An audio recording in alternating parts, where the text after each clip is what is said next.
ભારતીય હજ યાત્રીઓની મદદ માટે પસંદગી પામેલા ભરૂચના 2 પોલીસ કર્મીઓને પ્રશસ્તિપત્ર એનાયત કરવામાં આવ્યા હતા.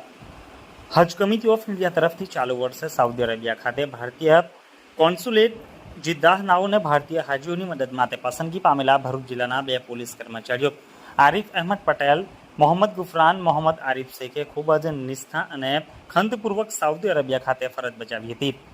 ખાનગી ટૂર મારફતે ગયેલા હાજી ફારૂક હબીબ નાઠાણી રહે ભાવનગર મીના મક્કા ખાતે ગુમ થઈ ગયેલ તેઓને તેમના સગા સંબંધી તેમજ ટૂર ઓપરેટર તથા મોલ્લીમ તરફથી શોધી કાઢવાના પ્રયત્નો કરવામાં આવ્યા હતા, પરંતુ સફળતા મળી ન હતી. જેથી હજ કમિટી તરફથી ગુમ થનાર હાજીઓને શોધી કાઢવા મિસિંગ ટીમના લીડર આરિફભાઈ પટેલને સૂચના આપવામાં આવી હતી. જે અન્વયે ભારતીય હજ ઓફિસમાં લેખિત ફરિયાદ કરી ગણતરીના સમયમાં સદર હાજી દિન 3 પહેલા મરણ ગયેલાનું પ્રસ્થાપિત કરી જે કામગીરી બદલ ભરૂચ જિલ્લા સમાહર્તા જિલ્લા મેજિસ્ટ્રેટ અને કલેક્ટર સાહેબ દ્વારા ગત તારીખ 15મી ઓગસ્ટને સવારે 10 કલાકે હાંસોદ ખાતે જિલ્લા કક્ષાનો કાર્યક્રમ રાખવામાં આવ્યો હતો, જેમાં બંને પોલીસ કર્મચારીને પ્રશસ્તિપત્ર એનાયત કરવામાં આવેલ હતા.